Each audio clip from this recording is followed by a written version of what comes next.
Voici un texte. Il s'appelle Respirer. Il est brut, personnel. Je l'ai écrit pour le poser quelque part. Respirer. Un acte simple. Non, pas juste remplir ses poumons. C'est choisir la lumière quand la pièce est vide. C'est parler quand le ciel est loin. C'est poser son front contre le monde. Quand les murs se restreignent, l'air devient conditionné. Pour mieux t'imposer leur silence, la respiration se restreint. Tu dois te taire, accepter, signer ce qu'on glisse sous ton nez, laisser ton nom devenir un tampon. Surtout, ne rien demander.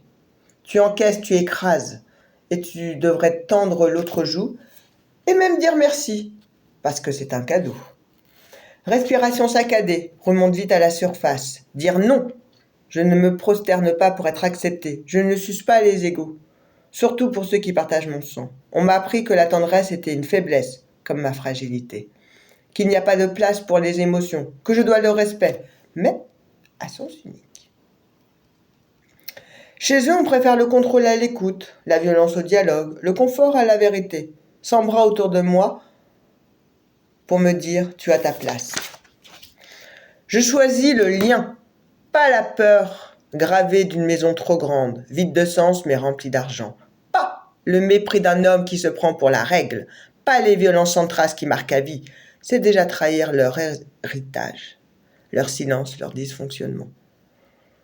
Je respire, pas toujours droit, pas toujours calme, pas toujours conforme, parfois noyé, parfois flou, parfois ivre de colère, parfois fumé de silence, et parfois il m'abandonne. Alors je reste en apnée, pas pour me faire aimer, je suis un accident. Pas pour être celle qu'on attend, encore aurait-il fallu qu'on m'attende. Mais parce que le passé vient encore s'asseoir sur ma poitrine, je le traverse, je le cogne, je me cogne.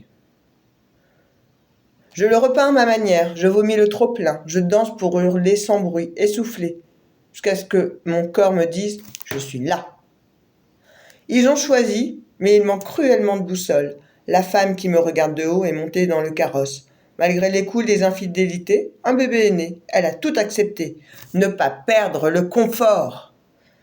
Et celui qui pose les règles comme des lois ne ment jamais et nous fait comprendre que c'est la vérité qui se trompe. Et c'est moi qu'on traite de déséquilibré. Moi aussi, j'ai choisi de respirer. C'est un acte de vie. Valentine, merci de m'avoir écouté.